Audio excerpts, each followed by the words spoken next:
we're all floating in this dust ring. Every planet has a ring around it. Saturn just has the most pronounced one that we can see, but zodiacal light is obvious. Oh, I'm sorry, I thought the tripod thing was going to drop here. I just saw my reflection, scared myself. Never mind. You're safe. Yeah. And things like this you see a lot of in the web today are very easily done in Photoshop. These are the total eclipse of the moon out of the Vista House in the Gorge. That's dynamic. Yeah, and I took it out of the telescope and placed it into the picture just to give it some drama, oversized. This is Aurora Borealis in the Gorge. This was done about 2 summers ago. I didn't even know it was going to happen. A gentleman, astronomer in Seattle said, "Mark, I heard there's going to be Aurora tonight. You should go out to your gorge." So I drove out there. Nobody was there at the Women's Forum in the Vista House right over here east of me. And I saw this purple bars of light with green glow across the horizon here. And so I was just enthralled. I just started clicking away my camera. This is a big panorama too. It's about 10 or 20 photos wide, all stitched together. With the moon rising over a large mountain to the east here in the Gorge. Oh, other lights in the Gorge, the Bonneville Power Station. The Andromeda Galaxy is actually in this photo at 2.5 million light years out. As it was in this other one, I didn't mention that. Okay, one more here, Mark. Okay, Jim. Close up.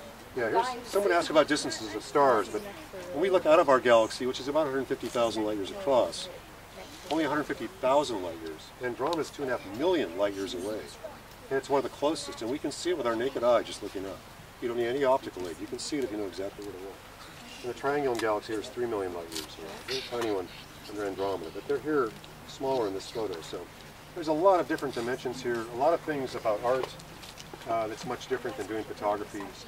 The idea I just wanted to mention as a last thing to remember, why would artists still do artwork instead of just taking all these beautiful photos? Well, there's something quite interesting and magical that happens. When you look through a telescope and you're actually asked to sketch what you see, don't worry about how good of an artist you think you are or not. Just start making sketches, and you will remember much more of what you see if you make a sketch. It forces your eyes to focus down and get closer and closer as you do the details in the sketches. And so you see an old world art that's still quite popular today and being used by many astronomy artists, and I think it's important for education. And they're probably going to hear about this a lot later on too, as the digital world changes a lot. Anyway, I'll leave these set up. You probably want to get going to start observing through the big scopes. Okay, I want to have you guys go back over here just a minute. There's a couple things. Let's give a round of applause here for Mark. Oh, thank you. Thanks a lot. You did a very good job. Oh, thanks. Someone always Really good art. Oh, thanks. You're very good at your job. Oh, there's much more here than that. There's a lot more to see. I forgot one of my portfolios tonight of art, so I apologize. Wait, I had a question. Oh, thanks. Is that a telescope? That is, and the camera's actually tracking on this one here. It is very slowly like a clock, and you can't actually see it moving, but it is moving. So right now, it is. Soon it will be like right here. It's moving so slow you can't see, like looking at the minute hand on your watch. We'll give it some light here and see if it's... So it's moving right now? It is very slow, just like a clock, like the hands on a clock. How do you do such good art? You practice a lot. You start when you're very young. Like at your age, I probably started sketching, and I gave it up for years. I got into using the camera a lot, and then I bought a telescope with my berry picking money when I was about 13. I did the same thing. Did you? You bought a telescope? Yes. Really?